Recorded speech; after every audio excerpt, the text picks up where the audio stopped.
Olá! Seja muito bem-vindo, seja muito bem-vinda ao canal Literatura Sonora. Agradecemos a preferência.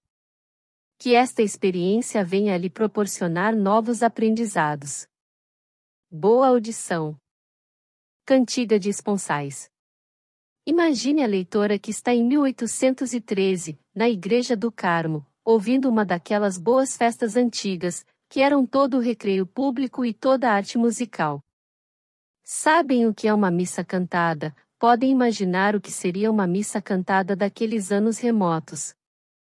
Não lhe chama a atenção para os padres e os sacristães, nem para o sermão, nem para os olhos das moças cariocas, que já eram bonitos nesse tempo, nem para as mantilhas das senhoras graves, os calções, as cabeleiras, as sanefas, as luzes, os incensos, nada.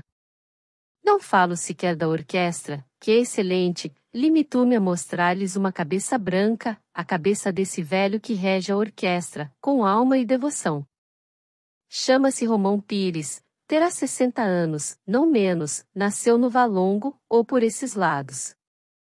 É bom músico e bom homem, todos os músicos gostam dele. Mestre Romão é o nome familiar, e dizer familiar e público era a mesma coisa em tal matéria e naquele tempo.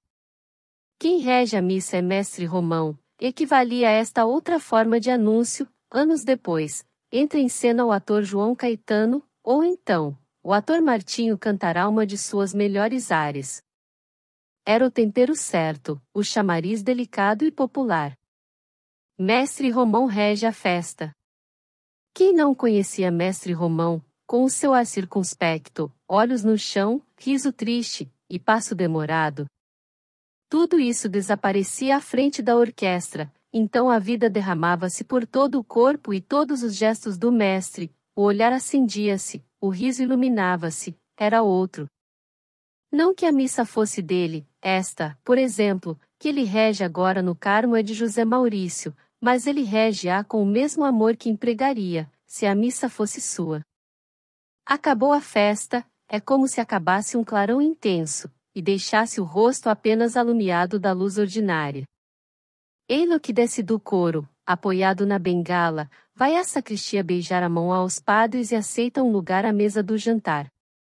Tudo isso indiferente e calado. Jantou, saiu, caminhou para a Rua da Mãe dos Homens, onde reside, com um preto velho, pai José, que é a sua verdadeira mãe, e que neste momento conversa com uma vizinha. Mestre Romão lá vem, pai José, disse a vizinha. E. Adeus, sinhá, até logo. Pai José deu um salto, entrou em casa, e esperou o senhor, que daí a pouco entrava com o mesmo ar do costume. A casa não era rica naturalmente, nem alegre. Não tinha o menor vestígio de mulher, velha ou moça, nem passarinhos que cantassem, nem flores, nem cores vivas ou jucundas. Casa sombria e nua. O mais alegre era um cravo, onde o mestre Romão tocava algumas vezes, estudando. Sobre uma cadeira, ao pé, alguns papéis de música, nenhuma dele. Ah!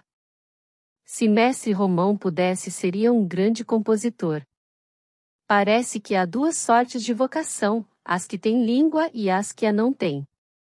As primeiras realizam-se, as últimas representam uma luta constante e estéril entre o impulso interior e a ausência de um modo de comunicação com os homens. Romão era destas. Tinha a vocação íntima da música, trazia dentro de si muitas óperas e missas, um mundo de harmonias novas e originais, que não alcançava exprimir e pôr no papel. Esta era a causa única da tristeza de Mestre Romão. Naturalmente o vulgo não atinava com ela, uns diziam isto, outros, aquilo, doença, falta de dinheiro, algum desgosto antigo, mas a verdade é esta, a causa da melancolia de Mestre Romão era não poder compor, não possuir o meio de traduzir o que sentia. Não é que não rabiscasse muito papel e não interrogasse o cravo, durante horas, mas tudo lhe saía informe, sem ideia nem harmonia. Nos últimos tempos tinha até vergonha da vizinhança, e não tentava mais nada. E, entretanto, se pudesse, acabaria ao menos uma certa peça, um canto esponsalício, começado 3 dias depois de casado, em 1779. A mulher, que tinha então 21 anos, e morreu com 23, não era muito bonita, nem pouco, mas extremamente simpática, e amava-o tanto como ele a ela. 3 dias depois de casado, Mestre Romão sentiu em si alguma coisa parecida com inspiração. Ideou então o canto esponsalício, e quis compô-lo, mas a inspiração não pôde sair. Como um pássaro que acaba de ser preso, e forceja por transpor as paredes da gaiola, abaixo, acima, impaciente, aterrado, assim batia a inspiração do nosso músico, encerrada nele sem poder sair, sem achar uma porta, nada. Algumas notas chegaram a ligar-se, ele escreveu-as, obra de uma folha de papel, não mais. Teimou no dia seguinte, 10 dias depois, 20 vezes durante o tempo de casado. Quando a mulher morreu, ele releu essas primeiras notas conjugais, e ficou ainda mais triste, por não ter podido fixar no papel a sensação da felicidade extinta. Pai José, disse-lhe ao entrar, sinto-me hoje adoentado. Senhor comeu alguma coisa que fez mal? Não, já de manhã não estava bom. Vai à botica. O boticário mandou alguma coisa, que ele tomou à noite. No dia seguinte Mestre Romão não se sentia melhor. É preciso dizer que ele padecia do coração, moléstia grave e crônica. Pai José ficou aterrado, quando viu que o incômodo não cedera ao remédio, nem ao repouso, e quis chamar o médico. Para quê? Disse o mestre. Isto passa. O dia não acabou pior, e à noite, suportou a ele bem, não assim o preto, que mal pôde dormir 2 horas. A vizinhança, apenas soube do incômodo, não quis outro motivo de palestra, os que entretinham relações com o mestre foram visitá-lo. E diziam-lhe que não era nada, que eram macacôs do tempo, um acrescentava graciosamente que era manha, para fugir aos capotes que o boticário lhe dava no gamão, outro, que eram amores. Mestre Romão sorria, mas consigo mesmo dizia que era o final. Está acabado, pensava ele. Um dia de manhã, 5 depois da festa, o médico achou-o realmente mal, e foi isso que ele lhe viu na fisionomia por trás das palavras enganadoras. Isto não é nada, é preciso não pensar em músicas. Em músicas. Justamente esta palavra do médico deu ao mestre um pensamento. Logo que ficou só, com o escravo, abriu a gaveta onde guardava desde 1779 o canto esponsalício começado. Releu essas notas arrancadas a custo, e não concluídas. E então teve uma ideia singular, rematar a obra agora, fosse como fosse, qualquer coisa servia, uma vez que deixasse um pouco de alma na terra. Quem sabe? Em 1880, talvez se toque isto, e se conte que o mestre Romão. O princípio do canto rematava em um certo lá, e este lá, que lhe caía bem no lugar, era nota derradeiramente escrita. Mestre Romão ordenou que lhe levassem o cravo para a sala do fundo, que dava para o quintal, era-lhe preciso ar. Pela janela viu na janela dos fundos de outra casa 2 casadinhos de 8 dias, debruçados, com os braços por cima dos ombros, e 2 mãos presas.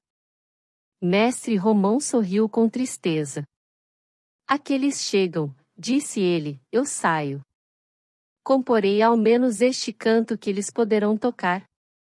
Sentou-se ao cravo, reproduziu as notas e chegou ao lá. Lá, lá, lá. Nada, não passava adiante. E contudo, ele sabia música como gente. Lá, dó, lá, mi. Lá, si, dó, ré, ré, ré. Impossível. Nenhuma inspiração. Não exigia uma peça profundamente original, mas enfim alguma coisa, que não fosse de outro e se ligasse ao pensamento começado. Voltava ao princípio, repetia as notas, buscava reaver um retalho da sensação extinta, lembrava-se da mulher, dos primeiros tempos. para completar a ilusão, deitava os olhos pela janela para o lado dos casadinhos. Estes continuavam ali, com as mãos presas e os braços passados nos ombros um do outro, a diferença é que se miravam agora, em vez de olhar para baixo. Mestre Romão, ofegante da moléstia e de impaciência, tornava ao cravo, mas a vista do casal não lhe suprira a inspiração, e as notas seguintes não soavam. Lá, lá, lá. Desesperado, deixou o cravo, pegou do papel escrito e rasgou. Nesse momento, a moça, embebida no olhar do marido, começou a cantarolar à toa, inconscientemente, uma coisa nunca antes cantada nem sabida, na qual coisa um certo lá trazia após si uma linda frase musical, justamente a que mestre Romão procurara durante anos sem achar nunca. O mestre ouviu-a com tristeza, abanou a cabeça, e à noite expirou. Fim. Querido ouvinte, obrigado por acompanhar a mais este vídeo. Sinta-se à vontade para avaliar o conteúdo e comentar. Se desejar, compartilhe e inscreva-se. Um grande abraço para você.